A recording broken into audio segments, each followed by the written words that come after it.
Dans les années 1980, alors que les États-Unis vivaient leur âge d'or technologique, une ombre venue de Colombie allait bouleverser tout le pays.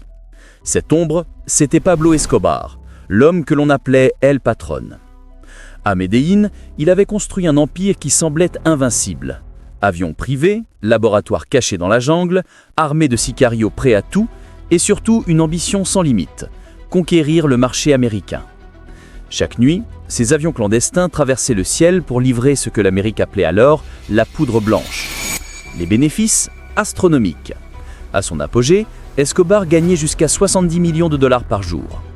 Mais ce qui choquait le plus les États-Unis, ce n'était pas seulement l'argent, c'était sa puissance.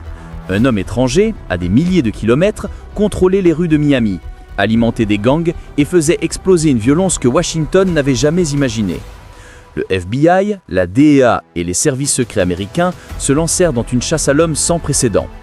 Pour eux, Escobar n'était plus un simple criminel. Il était devenu une menace nationale. En Colombie, son influence était gigantesque.